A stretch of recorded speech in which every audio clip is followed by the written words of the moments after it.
Hi everyone, जय जगन्नाथ। मु स्वागत करछि आपण माननकु मो यूट्यूब चैनल को। एटा होछि भातटा।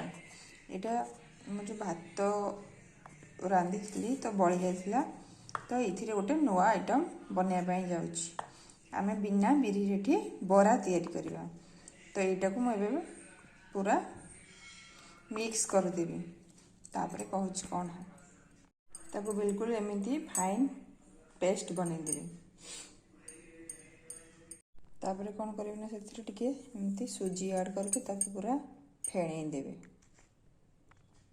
देखो से सुजी आउ से भातर बैटरटा एमती हो गला। तो से मुझे किछि पियाज ऐड करी, कटा पियाज और से मुझे कटा धनिया पत्र ऐड करी। एटा हूँ अदा लंका छेचाटा से किसी ऐड करी और लुण मुझे ऐड कर भल भाव मिक्स करदेवी।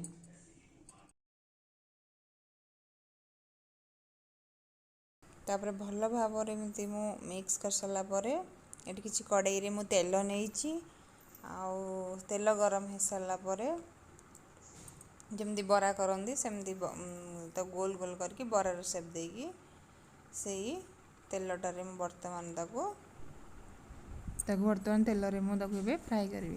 आसतु बरा फ्राए करवा। एमती हो गला तेल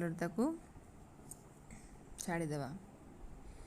एमती सब गुड़ा करदे। मुझे अधा को बरा करी आउ अधा आपी मेकर रे आपी बनईबी। तो आसतु देखा मुझे केमती कौन बनाऊँ। ये गला जमती टिके गोल्डन कलर हो तलपटा उल्टई देवी।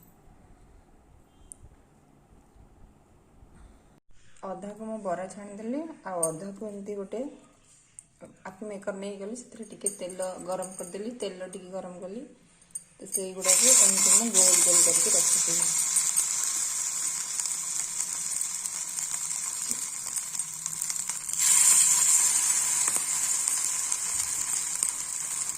गुड़ा एमती रखीदेली। ढक्कन बंद करके सिम रे 5 मिनट रखीदेवी। तापर जाके उल्टेबी।